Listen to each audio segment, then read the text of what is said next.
Your hosts are the Great Order and No White Guilt. And of course, this is the after party, the crown winner of last week. And there is no second place because there was only one financial gifter. Crown goes to Blue-Eyed Bear, financially gifting a whopping $280. God bless you, Blue-Eyed Bear. Thank you so very much. Congratulations. Financially gift on Entropy at 15%. I will have that up and running in just a moment. And you may watch the stream there. You may ask questions in the question widget, post comments in the question widget, and otherwise hang out over there if you like. Or you can financially gift on Cash App. There's no cost there to you or to us. You can find the URLs down in the description below. Jared and I evenly share the financial gifts with our guests here on the After Party. Today, we will have on Conservative Texas Chick, aka Brandy, on tap in just a little bit. But until then, Jared and I are going to be hanging out talking with you all about South Africa. And we'll be wrapping up at around 9:15 or so Eastern Standard Time. So, Mr. George, how are you, good brother? Hello. How are you? Oh, I'm fabulous. And how is everybody out there? I see the great Yiz and the Jerome, wonderful champions are with us right here from the start. Azimuth Clark, great Rory is with us. We have a little bit of a snafu, ladies and gentlemen. Conservative Texas Chick will be with us shortly, and we hope. And until then, we're going to be talking a bit about South Africa and what is happening to us in South Africa. I feel like it's even more important now than ever. Euphemia is here. Great to see you. So is the great Carlisle Kakatu. Hello, sweet lady. And No Guilt, Only Pride, Pennsylvania Hillbilly, and Redneck Association. And Patrick of Southtown. Is that a whole bunch of people sitting at the computer? I can only hope. Or is it a one-man association? A projector that is throwing up the show on the side of a barn, and people are sitting around in the cornfield there in the whopping heat. Talk about the whopping financial gift from last week. I think it's even more important now, folks, that we talk about and we encourage others, and we do that encouraging others by just using the proper lexicon when we're speaking. And I think it's more important now, and I've got to work on it myself. We're all in a process of growing for White Wellbeing, and that is to refer to what's happening in South Africa as us, our people.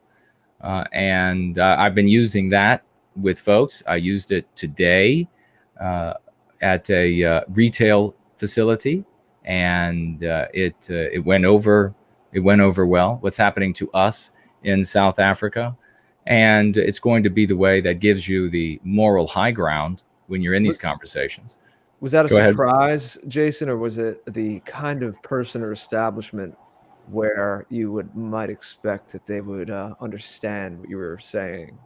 No, absolutely not the kind of place where they would get it, or they might attempt to get it. They asked the girl at the cash register asked if I was South African, and I said no, I'm a white man, and that's our people down there. And she said, oh, and just nodded her head. Yeah, I guess those are white people, so that is our people. And I just took it as a given, and that's one of the things that I think is really helpful when we talk to folks in our circles of influence, is to always talk about these things as though it's a given. It's a given. Those obviously are our people over there.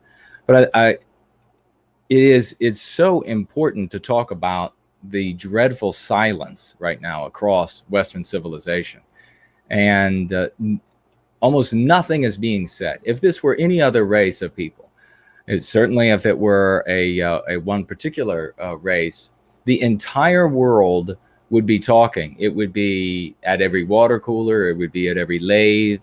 It would be in every boardroom. Everybody would be talking about what's happening. Tribute concerts or fundraising concerts, awareness concerts, festivals. Yeah, precisely. I'd have a place to play live. Well, I was just going to say, the Great Order would be somewhere playing at a big concert, but no, because it's white people, there's this absolute silence. And I predicted, but I think it really went without notice. And sometimes these predictions really should be, because they come together so often, exactly as predicted. I think they really need to be reiterated, and that is that what the anti-whites and the regime's media are going to do is that they, as this news spreads, and they can't just keep it quarantined, to use a word of the modern era now. They can't just keep it quarantined in South Africa. The regime's media will begin telling tearful stories about what's happening to non-white people in South Africa. And then they will construct arguments, and it won't matter how spurious they are or disjointed they are. They will construct arguments to say, well, ultimately, the reason why these non-white people are suffering is because of white people. Now, having said that, objectively speaking, and from my heart, there are obviously going to be non-white people in South Africa that are not participating in any way in the destruction. They're not anti-white terror troops, and they are going to be of various non-white races, and they're going to be suffering there as well. They're actually going to be non-white victims. Having said that, though, we're going to see the fanciful anti-white narrative of non-white people, that the victim in the story are non-white people. It is all the non-white people in South Africa, and then the victimizer is the white race, because that's how the anti-white narrative works. So we need to be prepared for that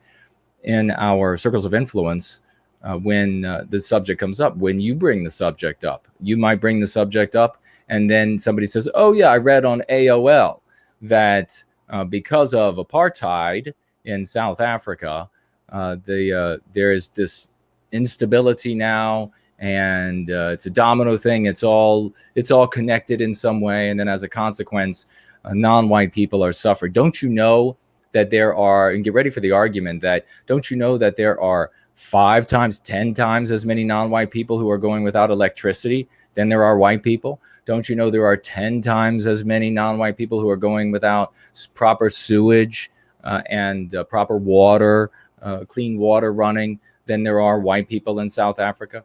Your argument, don't do this, folks. Don't say, well, that's because of non-white. No, it's because of anti-white people. It's because of anti-white people. You have to make the argument that way because, number one, it's the truth. Number two, it is the argument that welds us as a people, and at the same time identifies those who victimize us and destroy Western civilization as the immoral actors in that story. That's what's really going on. Wouldn't it be great to have the money and the clout, and we're working that direction, to be able to have a concert, a benefit, a concert for our people, us. And I mean, I don't even want to say anymore our brothers and sisters in South Africa. It's just us in South Africa. And that's, like I said, I was trying that out today some, and you all try that as well, and see how that goes over. And then let us know. But wouldn't it be fabulous if we could have one of these big like benefit concerts where the great Jared George plays, and Donald Kent, and the superhumans Fornall and Luke Mason, and these folks, and then we can actually get in there, because I know, and this is another thing, Jared, I don't know if you've heard about this, or at least maybe you could speak to the struggle of this sort of thing, that you have these different people in South Africa that say, please give us whatever you can, and then we'll do good with it here in South Africa. And it seems like you have, for every one of those people, you have 10 that will say that this person is a charlatan. Don't give that person any money. So it becomes really difficult to figure out, well, who do you support? How do you support? And I don't know if you have any thoughts on that, brother, or if anybody who's who's watching live right now, where here you have Artificer says, funnily enough, I wrote my senator about South Africa and was just put it into put onto a mailing list. Yeah, in fact, I can tell you all right now, and this is really disheartening. There is, I'm not going to say who it is, at least for now, to protect this functionally comatose moron. He's in Congress, and he had several years ago what was happening to us in South Africa brought to his attention. And initially he said, yeah, I'll take a look at that. And then he said, oh no, not going to take a look at it. And then the excuse he gave was something like it was too politically hot or something like that. So babies being ritualistically tortured and murdered, that you can't stand up for that because the babies are white and you're okay. You're able to look yourself in the mirror and say, that's okay. Really despicable.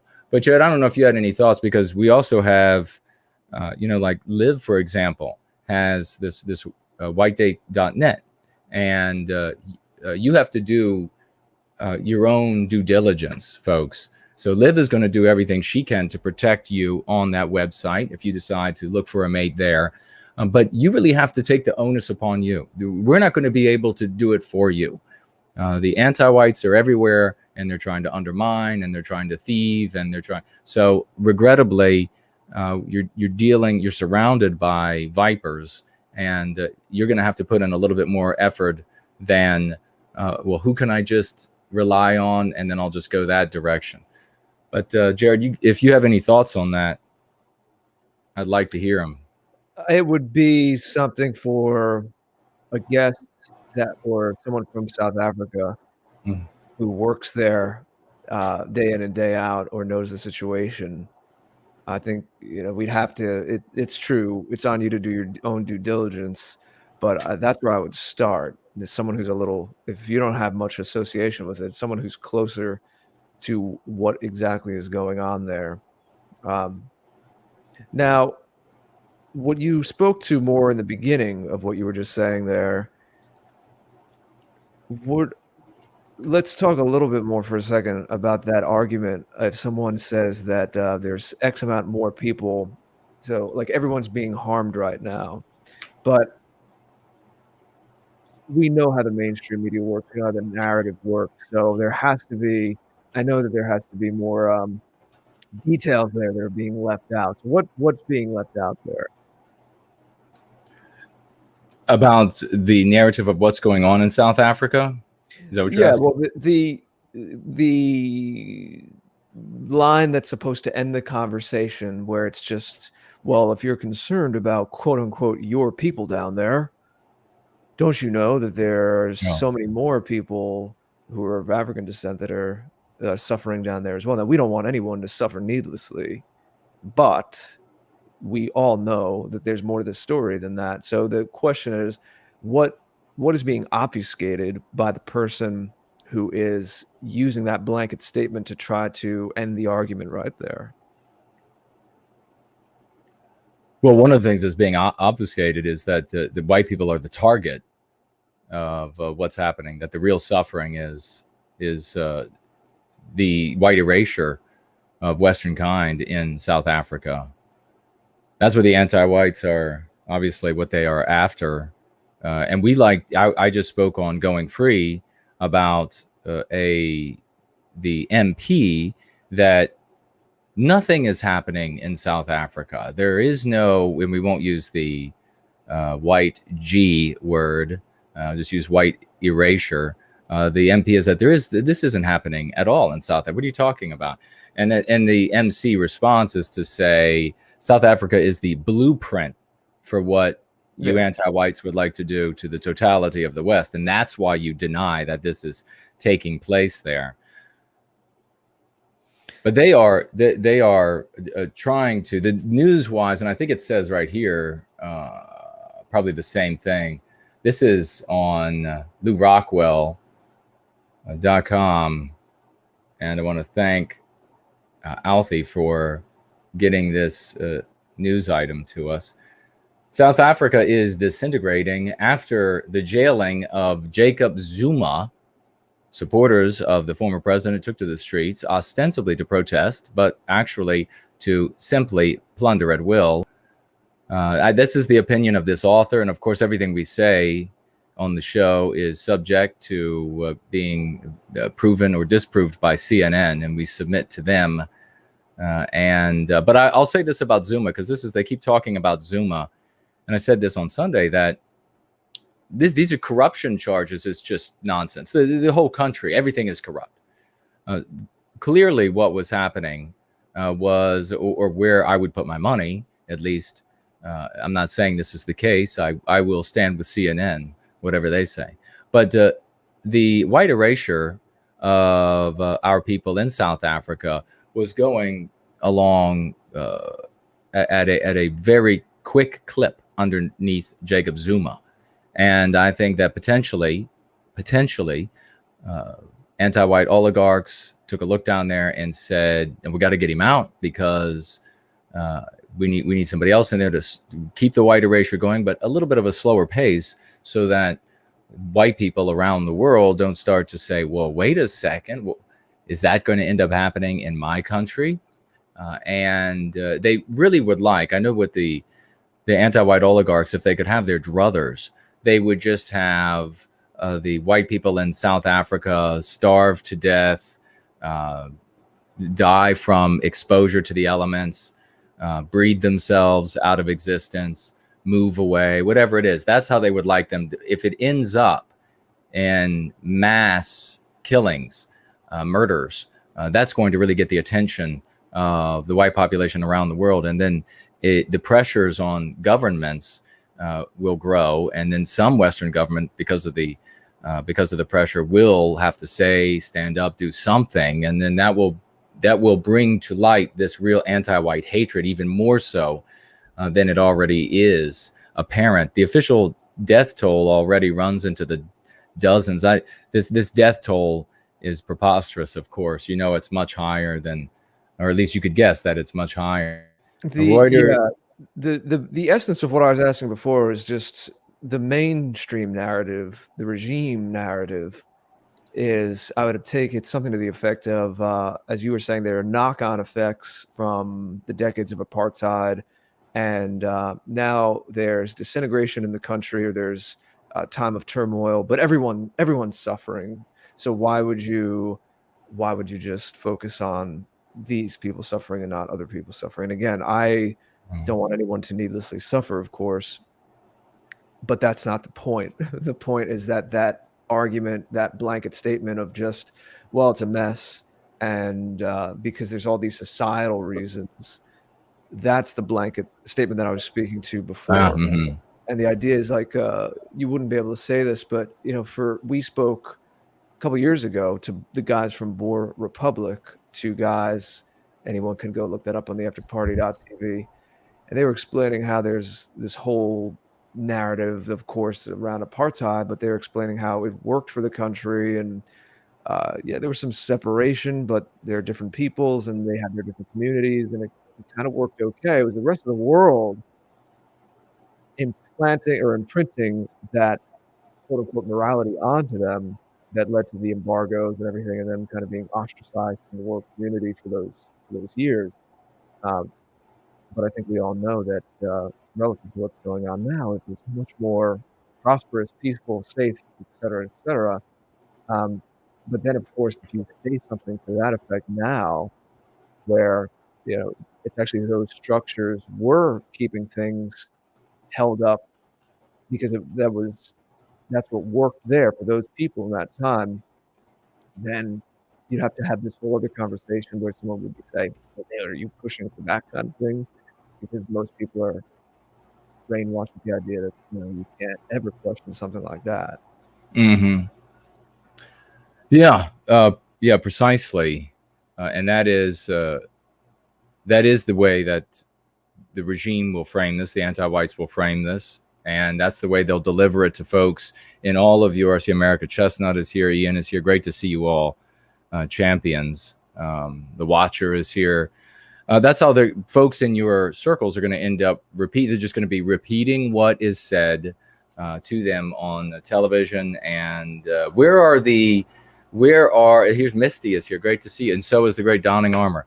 And there's the great Cornelius is with us. Where are the Western governments? Where are the politicians that should be speaking out to this? You have a single anti-white, non-white person die, and they can make that into it's the equivalent of what the anti-whites who called themselves communists did. More people killed in democide than all of the wars of all of history all put together, and they can take this one anti-white criminal, deeply criminal individual and a whole life of crime, and they can turn him into or her into this saint that the entire world is talking about and bending their knees and bowing their heads to. But when an entire race of people, the white race, the target of anti-whiteism, when that people is being white erased from a country, silence, crickets. That tells you everything you need to know about who is in charge. And this is a very important point that you take to your circles of influence to bring them over to going free, to service to white well-being, or at least introducing the lexicon to them so that they can begin using it. The anti-white narratives, one of the central elements of that story is that white men control everything and they use everybody and everything for the benefit of themselves. Well, we can see with this behavior that the white people are not in charge of squat. White people who are not anti-white. Remember that too, folks. When the anti-whites, they love to point out that, but you look at the government, I mean, there are so many white people. Well, first of all, there should be far more white people per the percentage in the population. But they were even saying that when we were 90% of the population, they were saying, look at how white the government was back then. It was clearly prejudicial. Are you kidding? It's a country that we created. And we're the dominant population, dang near 100% of the population. I'd like to hear what they have to say about what goes on in their lives recently with everything going on in South Africa. Has anybody mentioned anything? Has anybody talked with you? Rick is here. Great to see you. Much love back from Virginia, once great state of Virginia. What are your thoughts? Remember, folks, and I'll say this, and I'm gonna keep saying this, and I'll say it even more as folks get fired up and angry with me because I talk people out of doing stupid things for the aggrandizement of individual thought or content or organizational leaders. But this is not we are not going to recapture our destiny by voting or violence or the threat of violence. No sane person is going to look at a demonstration of a threat of violence and think, well, that little group there, they really seem as powerful as the United States government, as the anti-whites, who have been allowed to, with their anti-white terror troops, burn down the cities of America and Europe, setting fires as well. They have been given license to behave that way by anti-whites in positions of power. But those guys over there, they really demonstrate a lot of meanness, and so I feel confident in joining them. Preposterous. This is going to be one with love. We're going to recapture our destiny with love, hope, and redemption. We're going to simply share a viewpoint, a worldview that empowers our people, because white people need a moral matrix in which to operate to do things like stand up for ourselves physically. Otherwise, white people, we just consider it crime. We consider it disobedience. We consider it anarchy. And let me jump back over to this really quickly. And I will read here. And I'm going to start off really quickly, Jared. We'll do things just maybe as they're happening. McDozer financially gifted $25. Let's get a round of raucous emojis for McDozer hitting the $25 mark. Thank you so very much. Good brother. He writes, every silent politician sold their silence to the highest bidder. There's fortune to be made in silence, and through silence, white erasure goes unabated. We created the Western world, and now the Western world wants to destroy itself for cheap profit. Wasn't I love what you wrote. Thank you so much for the financial gift. Just at the end there, the Western world is not destroying itself. We are the bearers of that. Those who have turned their backs and hearts and loyalties on the West are no longer represent the West. But that's just a point. It may seem like a little point, but it's very important for your psychological well-being. You'll never. The conservatives, when I was in D.C., boy, they had the hardest time trying to think their way out of what should I say? A two-colored Rubik's Cube, maybe. I mean, it was unbelievably dumb the way they talked about how we are doing all these horrible things to ourselves. But this goes on, Jared. It says the meltdown in South Africa isn't a natural disaster or a random fluke.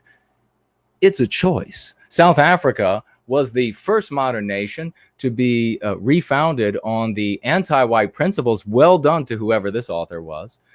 Well, then goes on to say of critical race theory. You should just say anti-whiteism. Critical race theory is only one tiny sliver of anti-whiteism. The author goes on, and now is reaping the whirlwind of that choice. South Africa did everything that is being done in America right now. As a hyper diverse, multi-ethnic, multilingual society, I don't know about it's just anti-white. We can have just diversity coming out of the gills, and as we say down home, and at universities in Europe, you have scores and scores of people from different countries and different languages, and somehow it all works. Well, it works because everybody has the same biospirit. So that's where this author is getting it wrong. Let's help him out if we can, folks, or her. And then goes on to say, South Africa has followed almost every prescription embraced by the globalist ruling class, anti-white oligarchs. This is about more than riots. Well, it's anti-white terrorism, yeah. This wave of violence will eventually peter out, but there is no reason to be optimistic when that happens. That's true, absolutely. There will be no sense of having survived a calamity and having a chance to rebuild. When this wave of burning and looting and killing are over, there is nothing to look forward to but the next wave. The article goes on by saying here, the specter of doom hangs over South Africa. The optimism that peaked when the country hosted the 2010 World Cup is now gone. What optimism? I mean, what were these?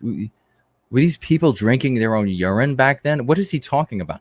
Despite being warned for years about failing water infrastructure, local governments ignored the problem. This is I've got to interrupt myself, Jared, because I just working on the Hill. I saw this too many times. You see this right now with the conservatives in DC and Republicans with this January 6th commission that's going to send a lot of good people to prison, maybe for the rest of their lives. Where you see these people, they think, well, I'm just going to give some little concession to them. I'm going to say, well, there was some big chance it was really just going to work out with their whole anti-white scheme was really going to work. And they think that by giving them a little bit of lip service and a little bit of the anti-whites will then take their criticisms to heart. This is so puerile. These people are functionally comatose as well. So it goes on.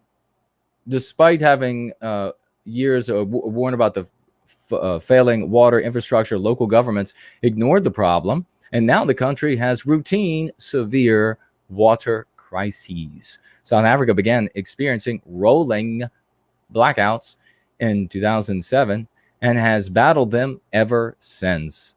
Even the government says the blackouts will likely continue for at least 5 more years. It's always going to be 5 years until they say there was no such thing as electric light.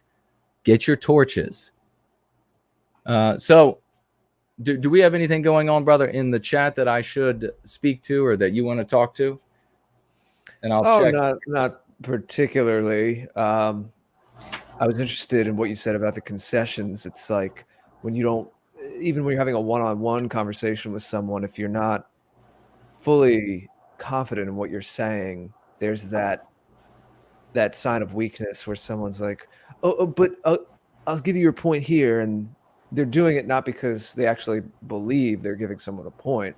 I mean, if I am having a conversation with a good faith person, and I'm not going to act like, if we're learning things about one another's perspective in the moment, I'm not going to act as if everything I'm saying is right if I'm learning something along the way. And that's what, that's general. That's a general statement about a good faith argument.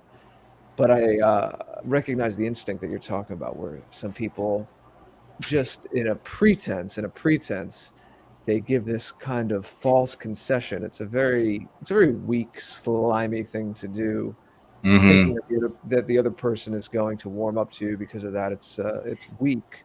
But I think that the person that wrote the article, when they were referencing the optimism around the 2010 World Cup in South Africa, of course, I think that they were likely, the way I took it was that they were likely just describing what the average man on the street, the people just watching it in their comfortable homes in Europe or America, the bill of goods that they were being sold, or kind of the gloss over it. Let me say hello to, and we have another couple wonderful financial gifts to get to. The great Elaine Sabatino is with us. TAP is just an amazing place. It's the best party you will ever attend. One of these days, folks, it's going to be in person. You watch. White Student Transmission is here. Hello to you. Jay Link as well. White Calling. Promethean Reckoning. Boy, the stars have really come out, Jared. Alfie writes here,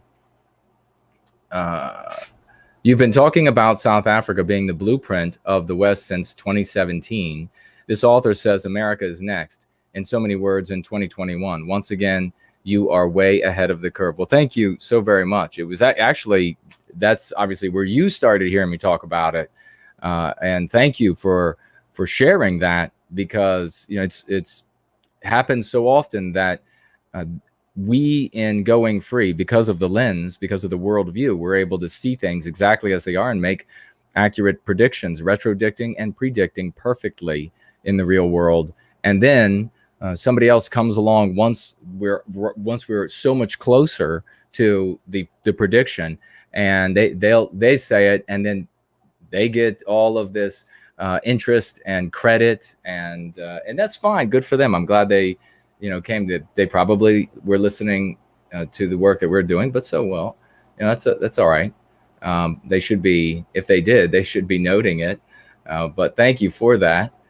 Let's see what else we have here. Get your raucous, very raucous Zoe. Hello, welcome to you, sister. Machiavellius sucks. Sebastian, yes, the eunuch is with us. Yes, and I saw that I have a couple more emails from you that I'm going to be opening soon. So thank you so much. More victories. Olivia Key is with us as well. That is glorious. Boy, the stars really have fun. Get the raucous emojis together, folks, because Blue-Eyed Bear has shown up again, financially gifting $100. 100 US dollars from Blue-Eyed Bear. Thank you so very much. Thank you. Yeah, that is princely. Last week was $280 and then $100 more today. Thank you so much, Blue-Eyed Bear. What a champion. You know what's going to end up happening is I'm going to be out in the woods one of these days, camping or hiking or something, and some blue-eyed bear is going to walk up and think that we're going to be buddies, and I'm just going to run away, because I'm not going to realize it's our blue-eyed bear. I'm just going to think it's a bear who's come to eat me. Or I'll make the reverse error. I'll think it's our blue-eyed bear. I want you to say the reverse. That it's a bit dark, joke, but kind of funny. I'll run up and give it a big hug. A bear hug. I can imagine what the papers would say.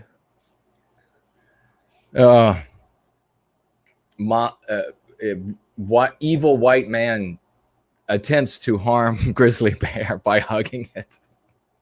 Gets eaten in process. And gets eaten. Jay Link is...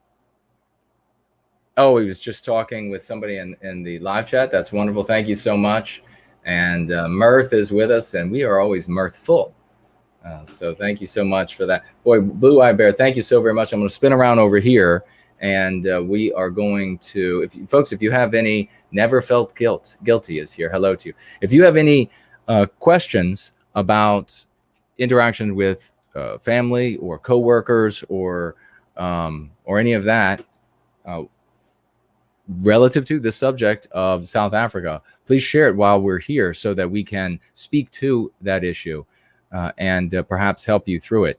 We have the great Yiz the Eunuch. We were just talking about her in the live chat. Promethean Promulgation is over there. A great champion of going free and white well-being. I remember rigor mortis actually saying himself that he looked to South Africa as an example. Oh, yes. Good memory. President Mortis, folks. Rigor, that is. Now would be an excellent time to mention that. Yes, indeed. Now, how can we say this? Because we are always, of course, the ear is against the door. The ear is against the door. So CNN is always right on these things. But there is a president and of a country, and he said, Promethean Promulgation is right, that this is President Mortis, rigor mortis to you. And he said that he looked to South Africa as a model, an example to follow. And look at what's happening to our people there in South Africa. So indeed, well remembered. Thank you so very much for that Promethean Promulgation. That is chilling, isn't it? When you really think about that. These are the people who are in charge across Western civilization. Yiz the Eunuch with $3 financial gift. Thank you, sister. Nice to be here tonight. I've missed you and the white well-being community lately. I've been working hard recently and haven't been able to visit the Sunday streams. Sending love and folk tithe, Kip, with a little white emoji heart. Yes, indeed. Kip to you as well, sweet sister. One of our absolute very best, winning in service to white well-being all the time. And ladies and gentlemen, the great, the one and only Imminent Rain has financially gifted $18. Thank you, brother. He writes, Promethean hails so hard. Lots of love from Idaho. Well, much love back from the once great state of Virginia. And folks, we are right at the cusp of song number 7 that Imminent Rain and the album he is making about Prometheus Rising. The book that I wrote, the album is magnificent. Song number 7. There are 2 more to come after it. And we will be celebrating the heck out of that work. And some, I don't know if I can mention yet the addition there, but I will save, unless Imminent Rain says otherwise, the other participant in, but you'll be surprised and you'll be excited, folks. And we have here, get those raucous emojis out. $25 US financial gift from Dissident Agnostic. Thank you so very much for that $25. International Finance Capital, Mr. George. Oh no, I didn't know they had a comment. Please go ahead. Oh yes. International Finance Capital, writes Dissident Agnostic, is known to profit from the colonization of white nations. Which economic ideology should replace it? That's a great question, because the answer is definitely one that you will not have heard before, and that is none of them. We have human beings, all human beings, but what matters, what's really relevant to us, of course, is our people, because nobody's looking out for us, not even us. So that's why we have to do it, and we're going to do it. We are cyclical animals. We are cyclical beings. And perhaps that has something to do with being in a cyclical galaxy, in a solar system, in a galaxy, in a universe. Who knows? But we're cyclical. However, everything we build is calcified, is static. And that's why it always fails. We build beautiful things, beautiful governments, beautiful economies that work very well. But they are calcified, and that's why within a couple generations, everything starts going to the dogs. Sometimes it takes longer, and we end up just putting patches on the things that are no longer working. because they were built for a time in our cycling that no longer exists. And in the future, when we recapture our destiny, our best and brightest will truly be unleashed.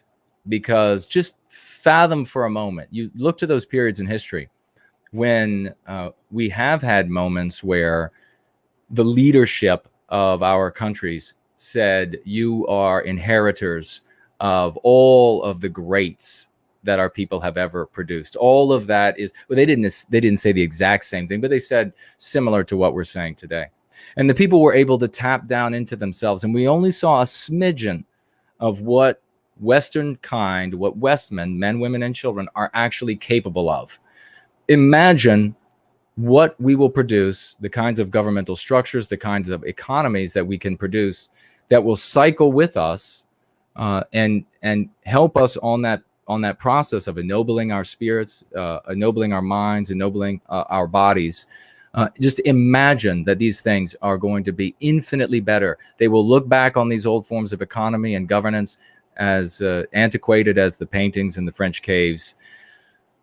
So ultimately, a huge error is to attempt to say we should have this kind of economy or that type of government, because those things are going to be like Flintstonian when we recapture our destiny. But it's also a huge mistake, brother. Thank you for the question, because the moment you say it's got to be this kind of government or that kind of economy, you immediately begin breaking up all of our people up from a unity into little pieces. You sectarianize this way, because some people are going to say, are you kidding? Not that government. It's got to be this government. And then somebody else is going to say, not that economy. It's got to be this economy. And then you all end up battling about what kind of government the future has to have and what kind of economy the future has to have. Meanwhile, your Honda is idling in the parking lot. Nothing wrong with driving a Honda, just pointing out the fact that we have no power. And while you all are debating what government it will be or what economy it will be, across town, the anti-whites are sharpening their knives and talking about how they're going to slit our throats. So those are things we have to keep in mind when we are speculating about what kind of tools we should use in the future. Now, that doesn't mean that we shouldn't think about what those things can be, but there's no hard and fast conclusions, especially when I deeply believe in the marrow of my bone that we will have geniuses come forth that will make everything that has come to this point really look backward. And thank you so much, Dissident Agnostic, for that question. Mr. George, did you have something? When we do have that, we've talked about this before, when we do have that conversation, if you're going to speculate about it, it has to be holistic. You and I first bonded on this kind of thinking, and I'm of the perspective that all of this talk, all of these memes about reject the modern world, which is a general term, but we use it as a quick thumbnail sketch. You're being a modern person if you're compartmentalizing everything to that degree. People in the past were geniuses because they thought in systems and they saw how everything, you change one thing, Great point. other things. Is welfare bad? Well, welfare is a very different thing in a homogenous high trust society versus a multiracial society where there's different competing groups and there's different people with vastly different ways about how they go about living their lives and what's normal to them. So basic stuff, but we might have some new people with us. So I always like to say that what I was going to say earlier before the person asked the question, although it's related, I don't know if I should make this connection or not. It was a lighthearted, today's kind of a heavy show, heavy topic, but I didn't want to not mention the fact you were talking about our friend Imminent Rain before, who generously gifted. I mentioned this in the chat a couple of times, but I wanted to make sure everyone knows that our friend For Null has a new album out under his Mossway moniker. He uses that moniker Mossway when it's more dark synth his dragon synth approach. There's a whole album out on Bandcamp. I'll put that in the chat again. I've been doing that a few times, but I'll give you the lesson. I hope this isn't too much of a stretch, and I hope it's not lost on everyone. But he's helping me actually with the production of my song coming out and mixing, Jason. When you mix the instruments themselves, but then you delve in and you kind of shape, you can sculpt using all this audio gear, the frequencies of each instrument as well. It's the ecology of change principle. If you change one thing, you're like, oh, like take that frequency out of the bass a little bit because it's like booming too much. It's going to rattle your car speakers in a bad way, not in a good way. Guess what? If you do that one little thing and you think, oh, well, that's going to fix everything else, well, then it might reveal an imperfection elsewhere. It's this kaleidoscope of moving parts. That's the devilishly tricky thing about mixing music. But it's a metaphor that exists, I'm sure, in all the other arts and painting as well, but in anything really. And it speaks to exactly what you were saying about you can't just surgically, theoretically pull out economic system or healthcare system, whatever it might be, and not talk about everything else that's going on in the society, everything else organically and how it all connects. So when we do have these conversations, I understand it's not going to stop. There's always going to be people who are going to write articles and have live streams and speculate about that stuff. I participated in that a little bit here and there, but it's not really my specialty. I understand. I'm a thinker. But I really encourage people to make sure that they don't become overly specialized and succumb to that luxury that's really hurting us of modern times, of being overemphasizing certain things without seeing the whole picture. Systems. We have to get back to systems thinking.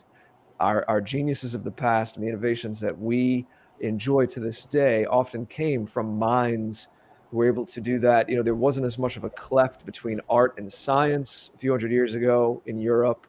You think of times like the Renaissance and the great names that we still look up to and still benefit from. So think holistically and go buy Fornell's album. Do that, indeed. We got a couple questions. We're in the last 10 or so, 15 or so minutes, folks. We have the Watcher has asked an interesting question. But before we get to the Watcher's question, we are going to thank White Student Transmission, who financially gifted $5. Thank you so very much, good brother. And thank you for all of your service to White Wellbeing. $5 financial gift, and writes here, do we have a contact network to donate in South Africa? Well, that's one of the things, brother, we were talking about earlier. And the difficulty, since so many people in South Africa who could be helping, who might be helping, who might be good folks, who might not be, they all have haters. They all have folks that say, whatever you do, that person is a thief. Don't give to that person. So it's difficult to identify. And I will absolutely, if I can find somebody that I 100% believe in there, then without question, I will let you all know so that we can reach out and help. But there are many ways to help our people from South Africa and those who are still in South Africa. And perhaps we will get to those the next time that we'll maybe have Brandy on, and we'll get to some of the methods. And I guess Mike, look at all the good that traditional Mike has done. That is one way that you can help our people in South Africa. But the Watcher asks, how do you counter the meme pathogen that, quote, it's weak to call yourself a victim and you're just a coward type of meme pathogen with respect to South Africa? Well, wonderful, wonderful question, brother. It's a very despicable position, and I've been dealing with it for decades. And it's one of the reasons why, you think, why didn't other people start using no white guilt, 50 years ago? Why didn't they? Well, the reason why is because all of these fools thought, and they argued to me that, oh no, saying no white guilt is passive. You have to be strong. You have to look. And what do they mean by that? What do they mean by strength? That you have to project violence, the potential for violence.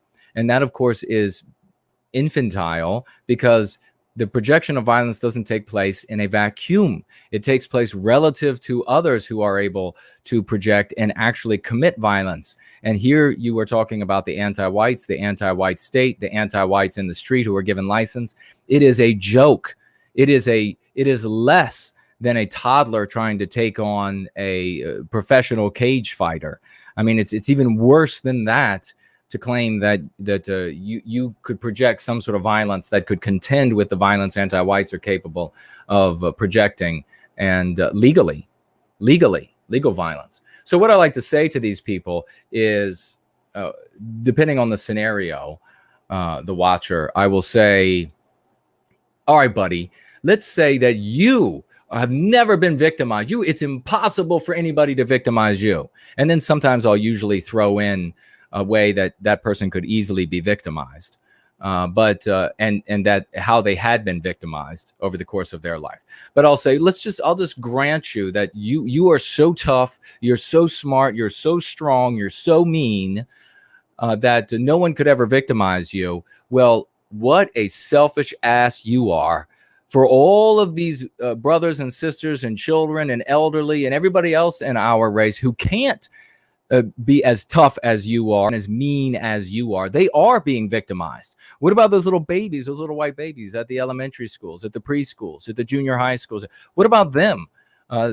They can certainly be victimized, and they are being victimized. And how immoral of you to allow them to be victimized because you're tough enough to not be victimized. And then that immediately shuts them up. And then I will follow up with a man of the West stands up for our weakest members. That's what a man of the West does.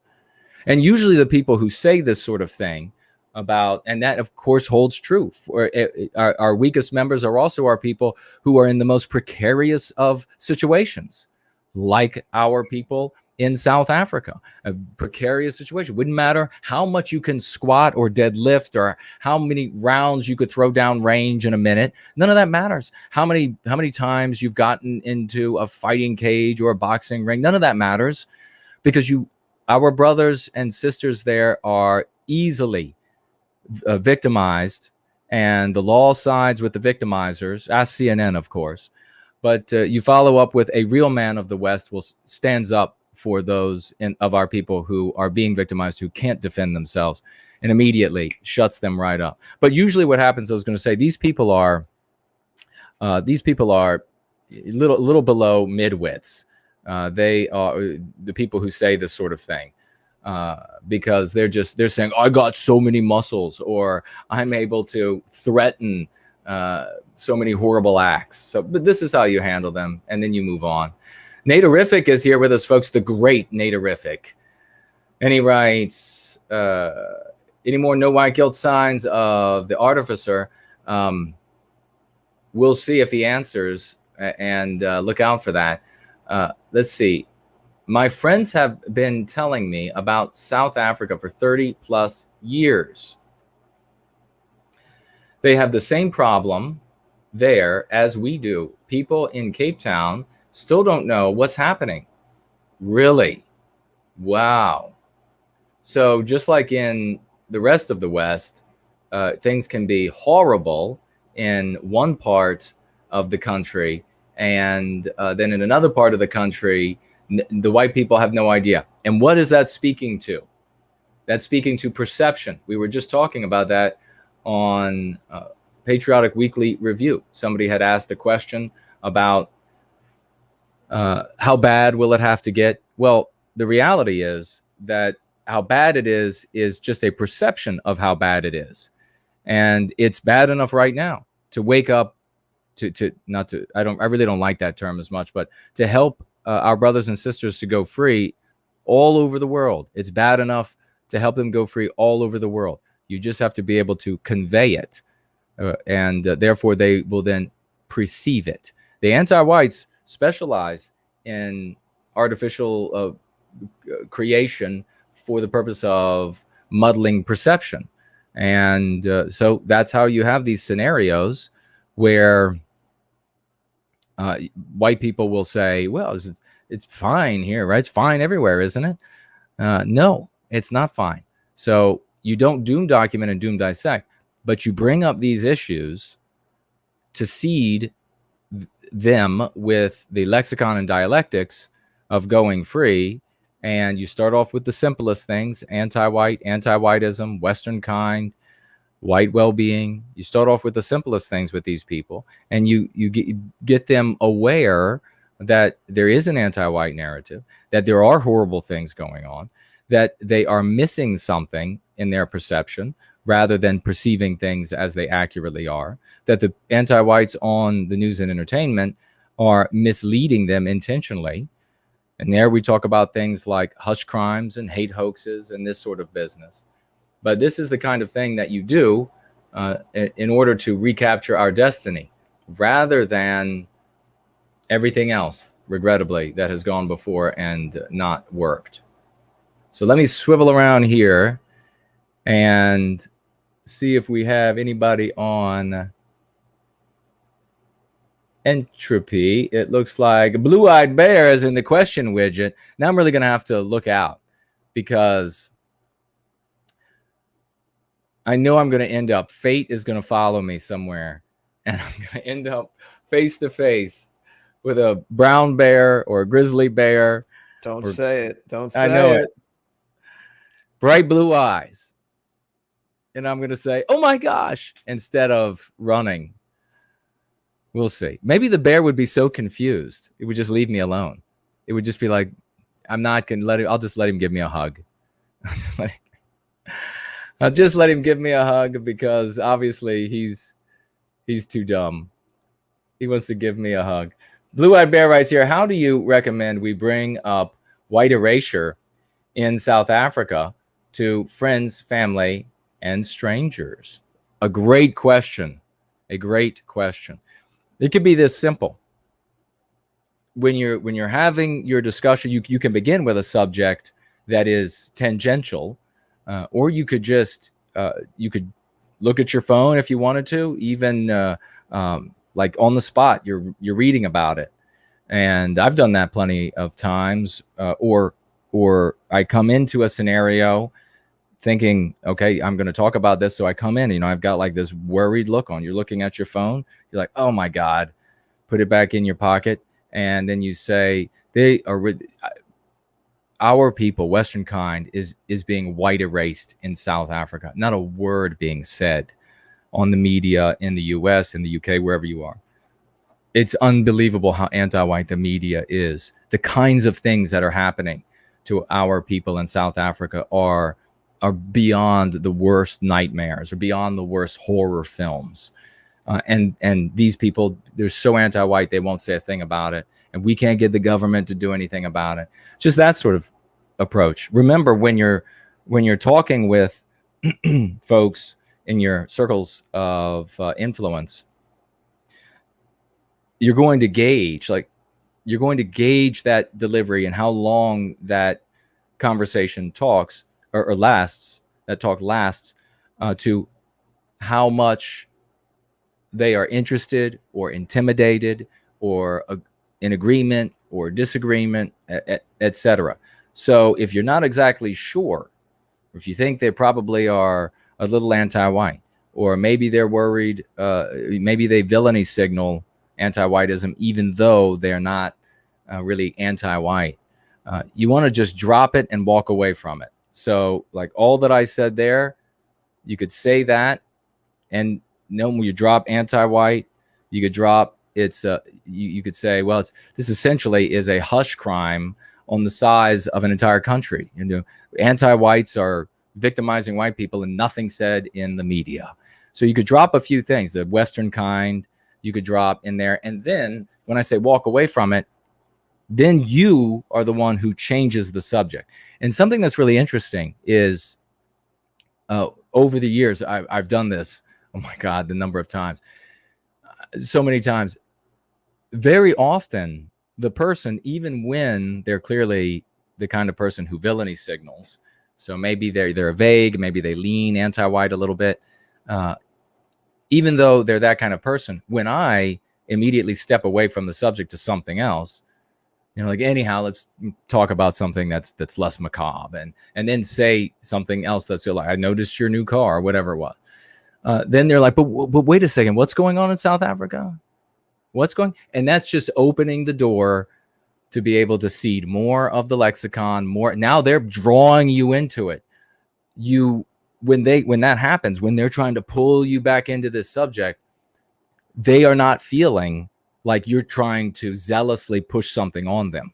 And that's where people begin to put the wall up, is when they feel like, whoa, you're trying to convince me of something that I've learned is immoral and evil.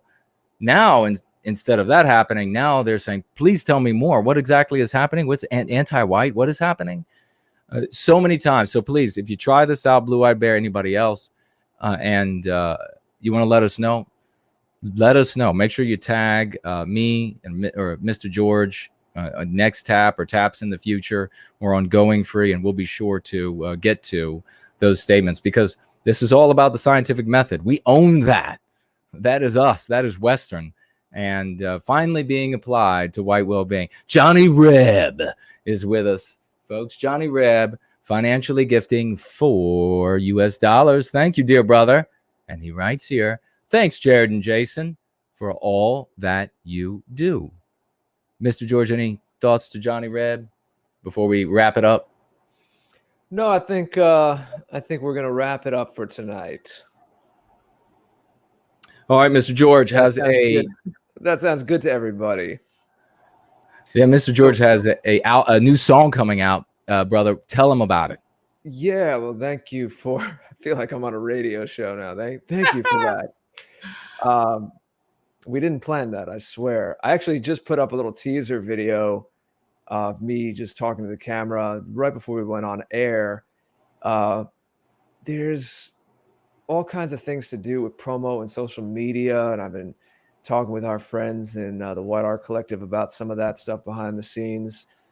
We have to just build a lot of momentum and try some new things. And I admit, a lot of artists are like this. I feel like a salesman when I get up and I talk about, new song coming out and things like that. But the fact of the matter is, if you don't do that kind of thing, then all of the mainstream people who are giving poisonous messages are just going to proliferate. And this is high time. I like to say there's a convergence of awakenings right now. This is high time for anyone questioning the mainstream narrative, even if they're a couple of pegs away from us and they have different concerns right now. We all know that there's a lot of funky things going on in the world, and we have to find common ground with anyone who's willing to question the mainstream. So on that note, promo is important. I didn't know I was going to get into this, but just bear with me for one more second. And this song, I don't really write message songs per se. It's an interesting relationship between art and propaganda, and art has to be still open to interpretation and mysterious. But this song, I actually wrote some of it a few years ago, but it's very appropriate for this summer. It's very appropriate for things going on.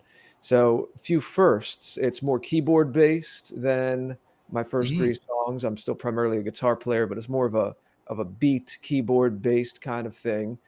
My brother played a little hand percussion on it. So there's a first there. Hyrith agreed for me to use an illustration of hers that I dolled up and put into a graphic for the single art.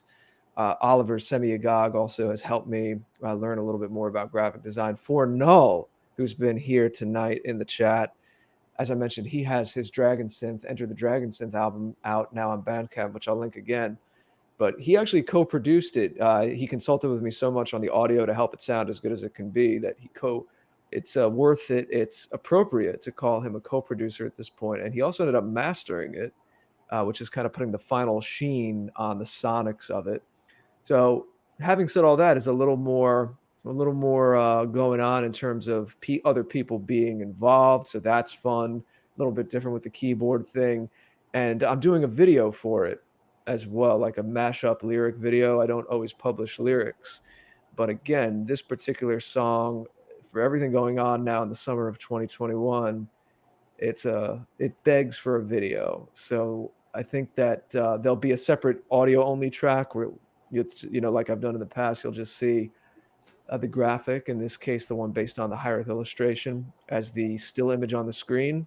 But even before I publish that, I think I'm going to debut the song with the actual video, which I'm working on right now as we speak. Well, not as we speak now.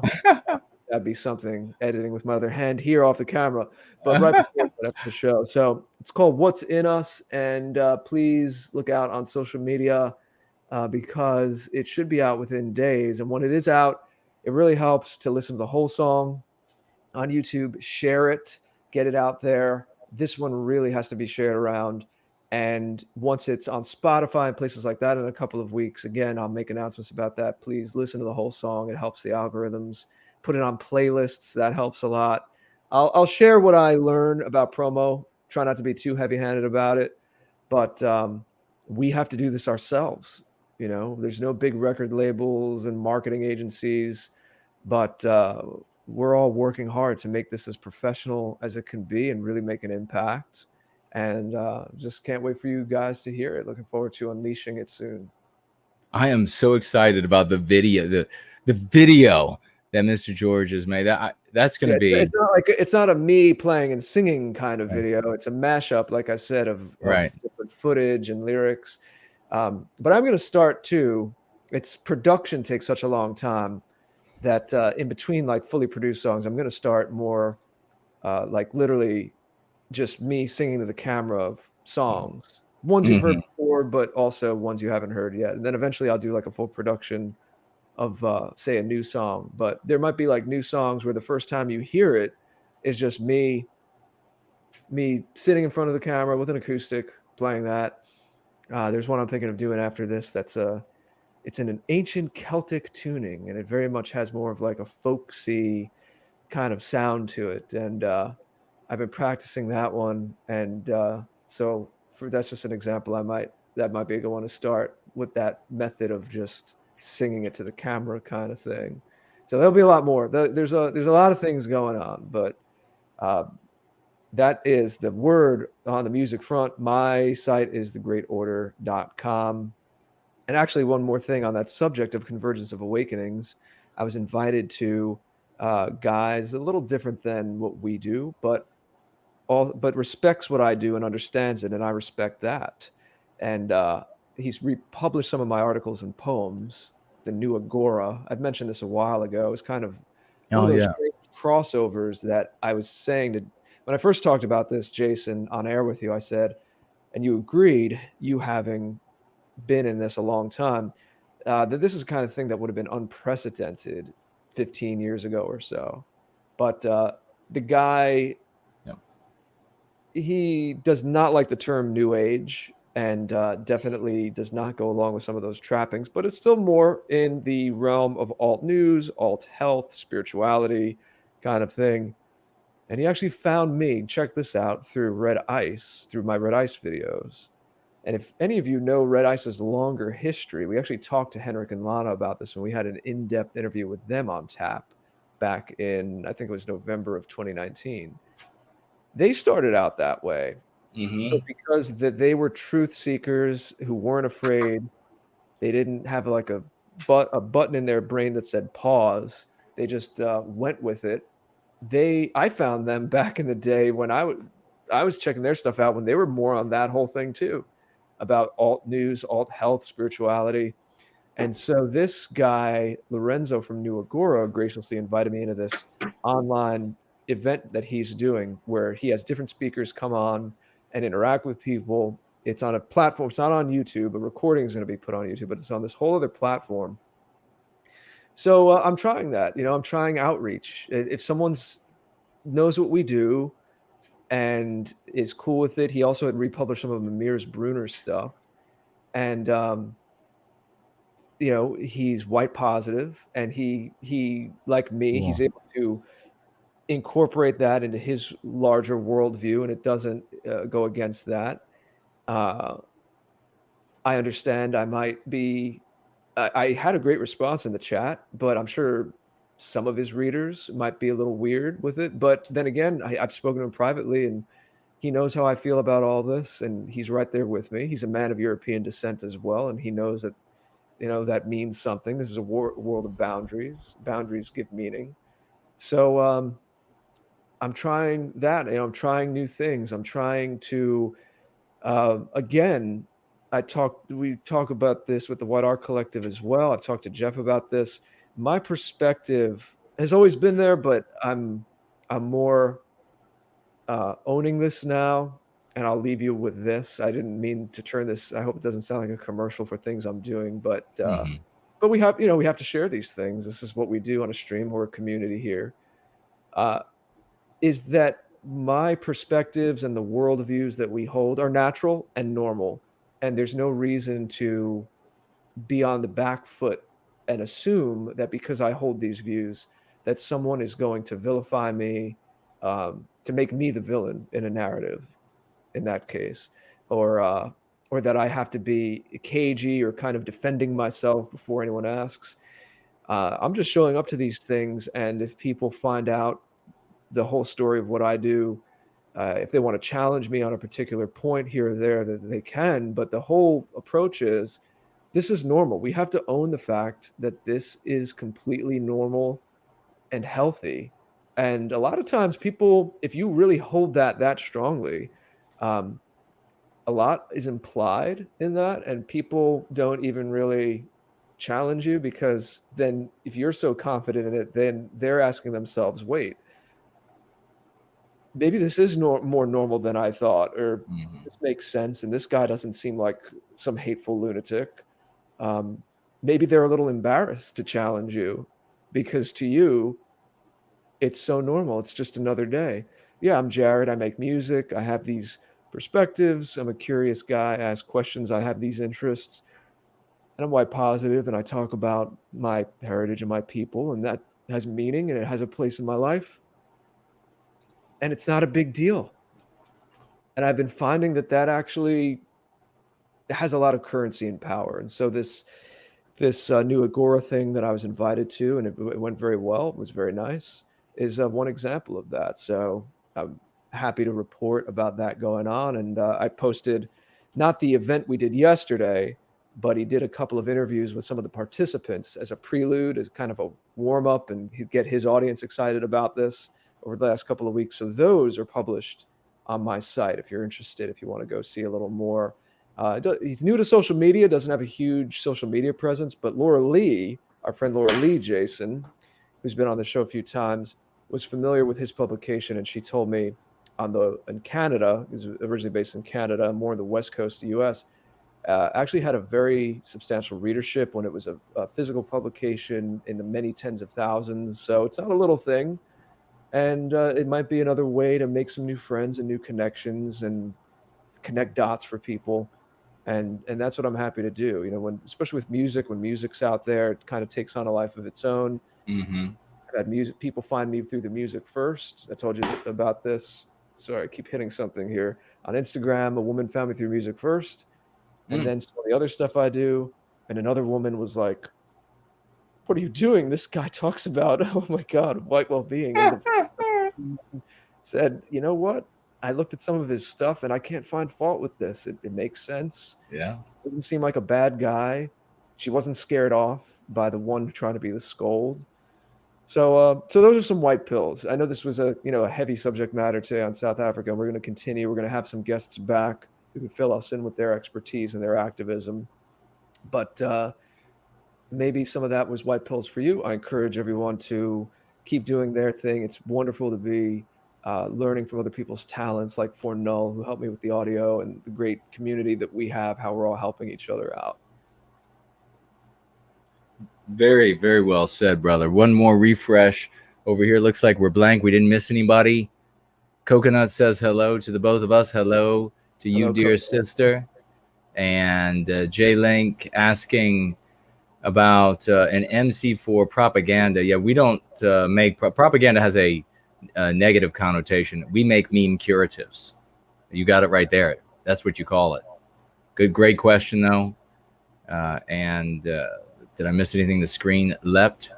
Yeah, Coconut says, you remind me of someone that would get up and go on a daily jog, come home, and then adjust your sniper skills.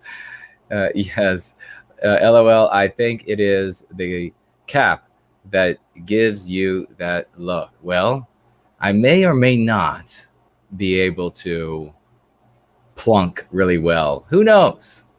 I'm not going to let the government hear me saying anything that might be questionable.